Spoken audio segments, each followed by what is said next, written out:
First thing you need to do then is to write A, B, C, D, E and F and match the different parts of the plant cell to the picture. If you can remember what any of these things do as well, write those down and we'll talk through them in a second.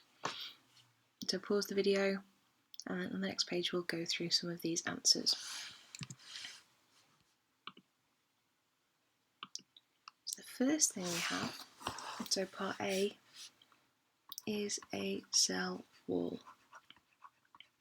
Okay, and the cell wall just adds a bit of structure to the plant cell. Here we've got the cytoplasm, and just like it is in animal cells, the cytoplasm is where most chemical reactions will take place. In the middle of the cell, containing cell sap, we have the vacuole. D, they are chloroplasts. We're going to hear more about those as we go through the lesson. They are really important and it's where photosynthesis takes place. And then inside the cell, so just inside the cell wall, we've got the cell membrane. And the cell membrane lets things in and out of the cell. It controls what goes in and what goes out. Then finally, we have the nucleus, and that controls what goes on in the overall cell. So title and date then is photosynthesis, and it's not going to be Thursday, it's going to be Friday, the 23rd of October. So get your title and date done, and then we'll move through the lesson. So first of all, I want you to think about how plants get food. Do they make their own? Do they have to catch their food? How do they get food? So write a few ideas down, pause the video, and I will go through the answers. So first of all then, we need to realise that plants obviously, they don't eat food. They don't have mouths for one thing. They also can't move and catch their own food. So instead, they have to make their own food. And they do that through a process called photosynthesis. So photosynthesis then, as we said, it is a way that plants make their own food. Okay, and they need that food for growth and for respiration. So if anyone can remember where photosynthesis takes place, that would be incredible. If you don't, I will just remind you, photosynthesis takes place in the chloroplasts. Okay, moving on then. So what we have here is normally what I would do as a practical, but unfortunately, with you not being in school and also with COVID going on, we're not doing this as an actual practical, we're just going to use the pictures instead. You've got 6 pictures on the board. You've got 3 really healthy plants, and you've got 3 not so healthy plants. And now those 3 not so healthy plants, they're not getting something that they need for photosynthesis. So I want you to look at the pictures and try and figure out what it is, and there's a results table on Teams for you to download or to draw into your book, and it's trying to figure out what factor is affecting photosynthesis in A and B, in C and D, and then in E and F. So what can't some of the plants get that the others can, and how does it affect them? What can you see has happened to the plants as a result of that? So this is your results table. Fingers crossed you managed to realise what was going on. So the first factor that was affecting photosynthesis was light. So you had a plant growing in sunlight and a plant growing in darkness. The plant that grows in the light is more healthy. Okay, so the plant growing in the dark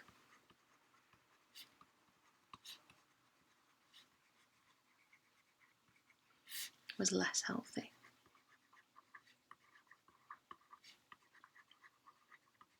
And you could tell that because the leaves were quite thin, they haven't grown as thick, it just didn't look as good. The next one is probably difficult to tell by a picture, but it's actually water. Okay, so the plant with little water or even no water turned yellow. Okay, and it had gone limp as well, because water tends to keep the leaves nice and strong. The last one then, I imagine that all of you probably thought that the thing that they're not getting that they need is oxygen, but in the case of plants for photosynthesis, actually carbon dioxide. And that's what's really good about plants for us, is they take away the carbon dioxide, which is bad for our environment, and give out oxygen, which is obviously good for us. So the one without carbon dioxide is just a little bit smaller, not as healthy looking.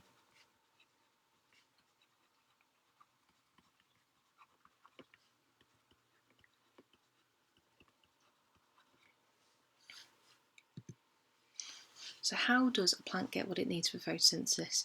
So on the side of this page you have got a list of words. Now those list of words will match up to a space on the plant diagram that is on Teams.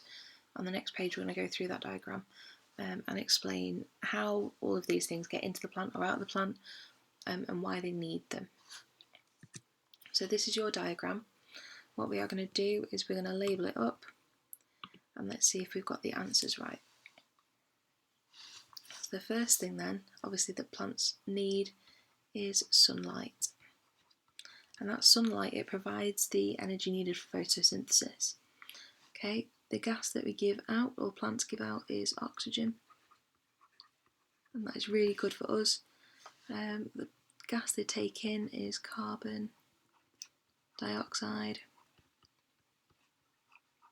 Obviously they take water in through their roots. Now carbon dioxide and oxygen both come from the leaves, and underneath a plant leaf you have this thing called stomata, and stomata they let gases in and let gases out. So it's really important because it's how the plant gets carbon dioxide in for photosynthesis and how it releases oxygen. So what is made during photosynthesis and used by the plant? It is glucose. Glucose is just a fancy scientific word for sugar. And finally, something is a pigment contained in the chloroplasts, which is the site of photosynthesis. That is chlorophyll. Now chlorophyll, quite interesting, is a green pigment, and it absorbs the sunlight. So it absorbs sunlight, which we said plants need for photosynthesis, and it's actually what makes plants look green as well. Without chlorophyll, no photosynthesis, and the plants would not look green. So what you need to do now is I've given you all those different words, and you need to sort them into the reactants, the products, and the things needed for the reaction. So in any chemical reaction you have two or more things that join together and they produce a new thing, so a product. So what I want you to do is try and sort these things into the correct column. So you've got reactants, that's the things that we're reacting together, joining together in the chemical reaction. The products are the two things that we make, and then we've got the things that are needed for this reaction to happen. And if we didn't have those things, then the reaction wouldn't happen at all. So pause the video while you sort them out, and then we'll go through the answer on the next page. So here you can see our two chemical reactants are carbon dioxide and water. So remember, carbon dioxide goes in through the leaves and water goes into the plant through the roots. We make glucose and oxygen. So that glucose, remember, we use it as energy for growth and that sort of thing inside the plant. And the two things that we need is light, because remember, light provides that initial energy for photosynthesis to happen, and chlorophyll is what absorbs that sunlight. So what I would like you to do is, in your exercise book, can you copy down the word equation as it is on there, and you need to learn it. Now what you might notice is actually that reaction looks very similar. And so if I write this underneath,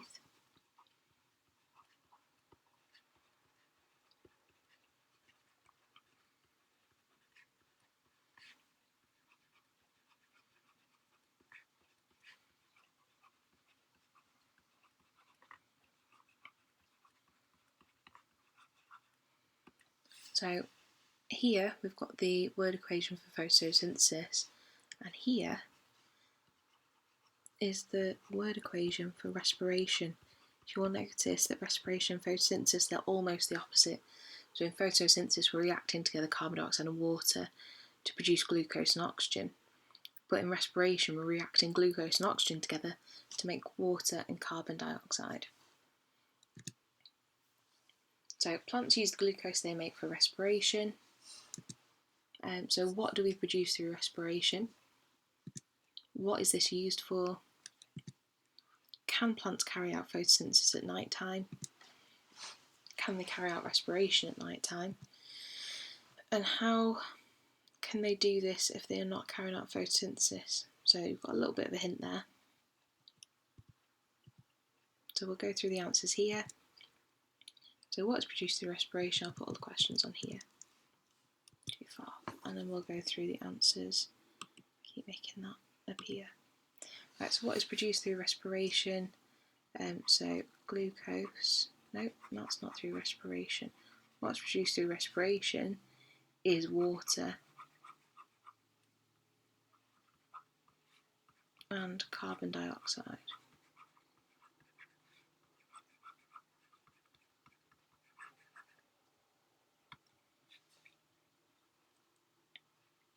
And obviously energy as well, but remember we put that in brackets because you can't have a chemical formula for it. Now what is this used for? So energy is used for growth. Can plants carry out photosynthesis at night? No, they can't, because what is essential? Light. So because there is no light, that's why you can't have photosynthesis during night time. Can plants carry out photosynthesis? Can they carry out respiration at night time? Yes, they can, because remember they don't need sunlight for that. And how can they do this if they're not carrying out photosynthesis? They store the glucose. So any glucose that they don't use during the daytime, they store it so they can carry out respiration at night.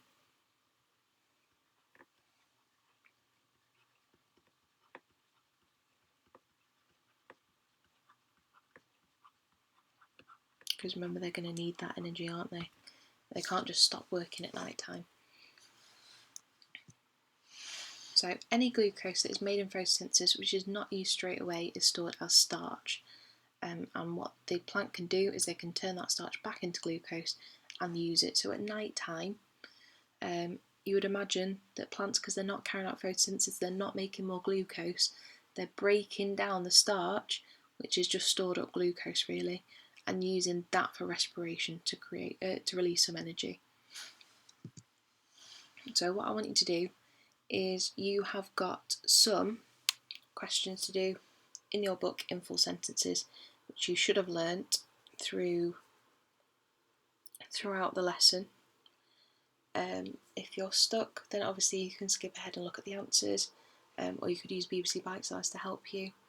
But fingers crossed you're alright with all of this. So pause the video now, answer the questions, and we'll go through the answers on the next page. So here are our answers to the questions. So what are the two reactants of photosynthesis? The two reactants of photosynthesis are carbon dioxide and water. Where does photosynthesis happen?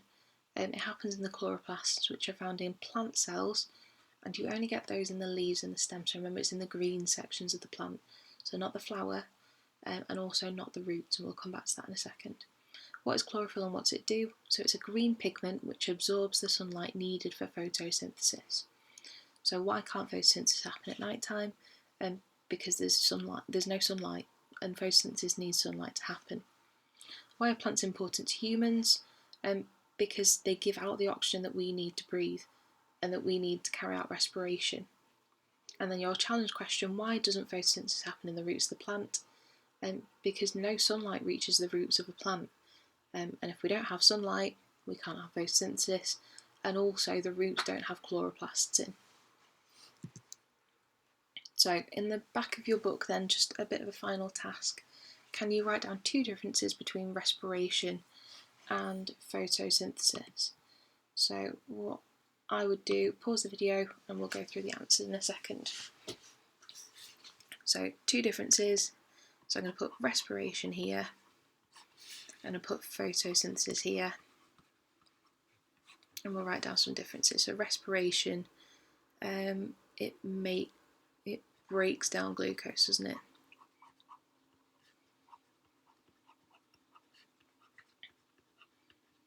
And the opposite of that, photosynthesis, makes glucose.